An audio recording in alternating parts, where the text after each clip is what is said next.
Hi hello friends, welcome to JDK tips. So நம்மளுடைய YouTube channel and சேனலோட name and logo வந்து change பண்ணியிருக்கோம். So learn with கீர்த்திலேருந்து JDK டிப்ஸ்னு வந்து நம்மளுடைய channel name வந்து சேஞ்ச் பண்ணியிருக்கேன். ப்ளஸ் லோகம் வந்து சேஞ்ச் பண்ணியிருக்கேன். ஸோ அதனால் வந்து யாரும் கன்ஃபியூஸ் ஆக வேண்டாம், இது நம்மளுடைய சேனல் தான்.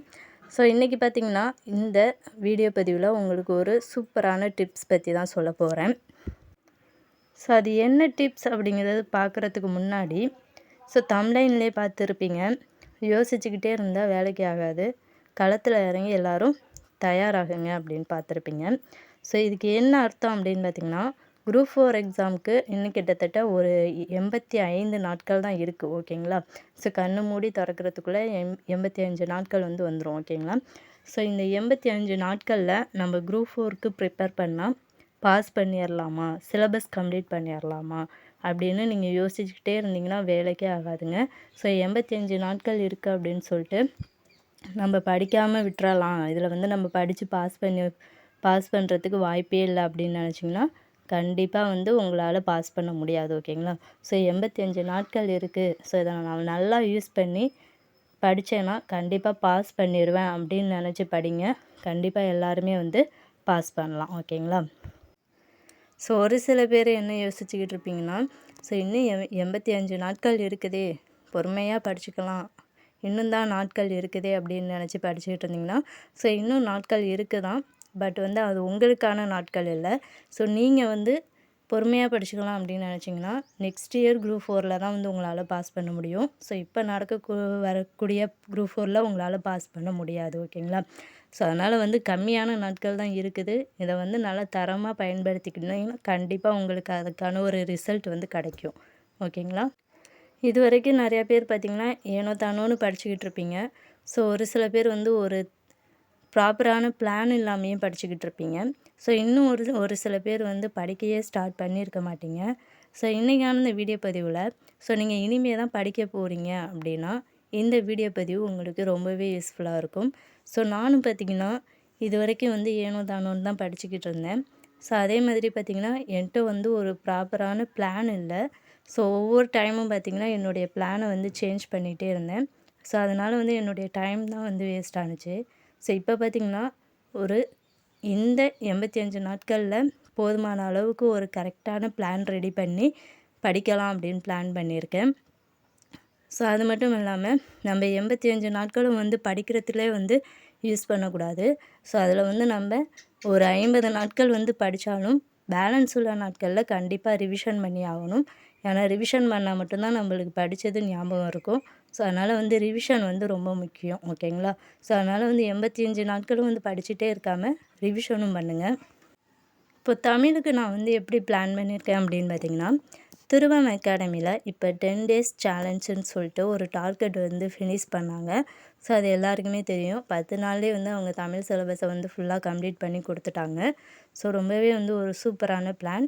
ஸோ அந்த பிளான் படி இன்றைக்கி டார்கெட் 1, அதாவது டே 1க்கான லெசன் எல்லாத்தையுமே வந்து நான் கம்ப்ளீட் பண்ணிட்டேன். ஸோ நீங்களும் வந்து படிங்க.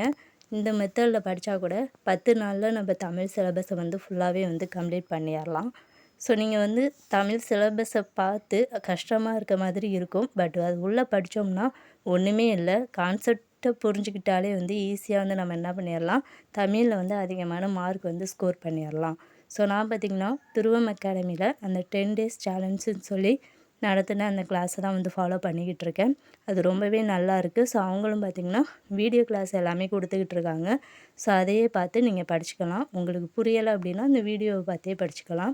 ஸோ நான் பார்த்திங்கன்னா அதுக்கு தேவையான மெட்டீரியல்ஸ் எல்லாமே ரெடி பண்ணி நான் புக்கிலே வந்து படிச்சுக்கிட்டு இருக்கேன். ஏதாவது டவுட்டானதை மட்டும்தான் நான் வந்து வீடியோஸ் வந்து பார்ப்பேன். எல்லாத்துக்குமே வந்து வீடியோஸ் பார்த்து டைம் வேஸ்ட் பண்ண மாட்டேன். ஏன்னா நமக்கு வந்து எது புரியலையோ அதுக்கு மட்டும் மொபைலை எடுத்தால் போதுமானது. ஸோ நம்ம எல்லாமே பார்ப்போம் அப்படின்னு நினச்சி நீங்கள் மொபைலை தொட்டாலே உங்களுடைய மைண்ட் வந்து வேறு பக்கம் போயிடும். ஓகேங்களா?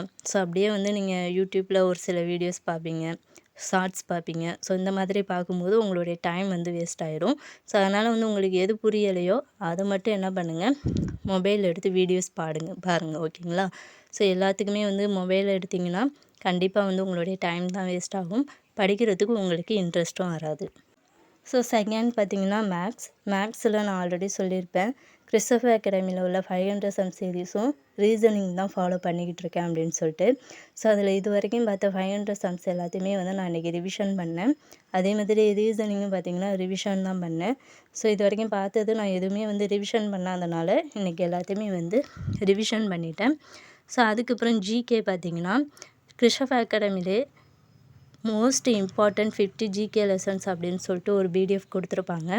ஸோ ஆல்ரெடி பார்த்திங்கன்னா நம்மளுடைய வீடியோஸ்லேயும் நான் அதை பற்றி கொடுத்துருக்கேன். அந்த பிடிஎஃப்பும் நான் டெலகிராமில் சென்ட் பண்ணியிருக்கேன். ஸோ அந்த லெசன்ஸ் மட்டும்தான் நான் படிக்க போகிறேன். ஸோ 50 நாட்களில் நீங்கள் ஒவ்வொரு லெசனாக படித்தாலும் ஓகே தான். அப்படி இல்லை அப்படின்னா ஒரு நாளைக்கு 2 லெசன் படிங்க. சீக்கிரம் முடிச்சுட்டு நம்ம ரிவிஷன் பண்ணலாம். ஏன்னா தமிழ் மேக்ஸில் கூட நம்ம மார்க் வந்து ஸ்கோர் பண்ணிடலாம். பட் ஜிகேயில் தான் நம்மளுடைய மார்க்கை வந்து நம்ம விட்டுருவோம். ஸோ அதனால் வந்து எவ்வளோ முடியுமோ அவ்வளோ ஃபாஸ்ட்டாக ஜிகே அந்த 50 லெசனையும் முடிச்சுட்டு ரிவிஷன் பண்ணிகிட்டே இருங்க. அப்போ தான் ஜிகே வந்து உங்களுக்கு ஞாபகம் இருக்கும். ஸோ ரிவிஷன் பண்ணால் மட்டும்தான் ஜிகே நமக்கு மறக்காது, எக்ஸாம்லேயும் ஞாபகம் இருக்கும். ஓகேங்களா? ஸோ அதனால் வந்து முடிஞ்ச அளவுக்கு சீக்கிரம் ஃபாஸ்ட்டாக எல்லோரும் ஜிகே லெசன்ஸ் எல்லாத்தையுமே கம்ப்ளீட் பண்ணிடுங்க. ஸோ இந்த 50 லெசனை படித்தாலே நம்மளுக்கு ஓரளவுக்கு என்ன பண்ணிடலாம், மார்க் வந்து ஜிகேயில் வந்து ஸ்கோர் பண்ணிடலாம். ஸோ என்னுடைய இன்றைக்கான டார்கெட்டை வந்து நான் ஃபினிஷ் பண்ணிட்டேங்க. ஸோ இந்த மாதிரி ஸ்மார்ட்டான மெத்தடில் படித்தாலே நீங்கள் என்ன பண்ணிடலாம், ஈஸியாக குரூப் 4 வந்து பாஸ் பண்ணிடலாம். ஸோ அதுக்கு நீங்கள் என்ன பண்ணணும்னா தொடர்ந்து படிச்சுட்டே இருக்கணும். ஸோ ஒரு நாள் படிக்கிறது, ஒரு நாள் படிக்காமல் டைம் வேஸ்ட் பண்ணுறது, இந்த மாதிரி இருந்தால் கண்டிப்பாக பாஸ் பண்ண முடியாது. ஸோ ரெகுலராக படித்தா மட்டும்தான் நம்மளால் பாஸ் பண்ண முடியும். ஸோ அதனால் வந்து தினமும் படிங்க, ஸ்மார்ட்டான மெத்தடில் படிங்க, அடிக்கடி டெஸ்ட்டு போட்டு பாருங்கள். அது மட்டும் இல்லாமல் ரிவிஷன் ரொம்ப முக்கியம். ஸோ படிக்கிறத அப்பப்போ ரிவிஷன் பண்ணிக்கோங்க. இல்லை படிக்கிறது வந்து நம்ம வேஸ்ட்டாக போயிடும். ஓகேங்களா? ரிவிஷன் பண்ணாமல் விட்டிங்கன்னா படிக்கிறதுக்கே ஒரு அர்த்தம் இல்லாமல் போயிடும். ஸோ அதனால் வந்து படிக்கிறத அப்பப்போ நல்லா ரிவிஷன் பண்ணிக்கோங்க. ரிவிஷன் பண்ணால் மட்டும்தான் நமக்கு ஞாபகம் இருக்கும். ஓகேங்களா? ஸோ இப்போ துருபம் அகாடமியில் தமிழ் டே 1க்கான என்னென்ன லெசன் படிக்கணும் அப்படிங்கிறத நான் வந்து ஷார்ட்டாக சொல்லி முடிச்சிடுறேன். ஸோ அதில் வந்து யூனிட் 1ல் பார்த்திங்கன்னா ஒருமைப்பன்மை அறிதல் வந்து படிக்கணும். ஸோ அதுக்கப்புறம் யூனிட் 3ல் பார்த்திங்கன்னா ஒருமைப்பன்மை பிழையறிந்து சரியான தொடர் அறிதல், ஸோ அதுவும் நிறுத்தற் குறியீடுகளும் வந்து படிக்கணும். அதுக்கப்புறம் யூனிட் 7ல் பார்த்திங்கன்னா அறநூல்கள் இருக்கு இல்லையா, ஸோ அதில் வந்து நாலடியார், நான்மணிக்கடிகை, பழமொழி 400, முதுமொழி காஞ்சி. ஸோ எல்லாமே ஈஸியாக தாங்க இருக்கும். உங்களுக்கு கஷ்டமாக இருக்கும்னு நினச்சிங்கன்னா கஷ்டம்தான். ஸோ ஈஸி அப்படின்னு நினச்சிங்கன்னா கண்டிப்பாக படித்து முடிச்சிடலாம். ஸோ ஈஸியாக தான் இருக்குது, ஃபாஸ்ட்டாக ஒரு நாள்லேயே முடிச்சிடலாம். ஸோ தமிழில் வந்து நீங்கள் இது தான் படிக்கணும். ஜிகேயில் எக்கனாமிக் லெசனை படிங்க. ஃபஸ்ட்டு 2 லெசன் படிங்க. ஸோ நான் அந்த பிடிஎஃப் கூட நான் டெலகிராமில் சென்ட் பண்ணுறேன். ஸோ நம்மளுடைய டெலகிராம் சேனலில் ஜாயின் பண்ணிக்கோங்க, டிஸ்கிரிப்ஷனில் கொடுத்துருக்கேன். ஸோ மறக்காமல் ஜாயின் பண்ணிக்கோங்க. ஸோ இந்த வீடியோ பதிவில் இன்றைக்கி தேவையான எல்லா லெசன்ஸும் சொல்லி முடிச்சிட்டேன் அப்படின்னு நினைக்கிறேன். ஸோ உங்களுக்கு ஏதாவது டவுட் இருந்ததுன்னா கமெண்ட் பண்ணுங்கள், நெக்ஸ்ட் வீடியோவில் வந்து கிளியர் பண்ணுறேன். ஸோ இந்த வீடியோ பதிவு உங்களுக்கு யூஸ்ஃபுல்லாக இருந்துச்சுன்னா இந்த வீடியோக்கு ஒரு லைக் பண்ணிட்டு மறக்காமல் நம்ம சேனலையும் சப்ஸ்கிரைப் பண்ணிக்கோங்க. ஸோ நெக்ஸ்ட் வீடியோவில் பார்க்கலாம். Thank you to all.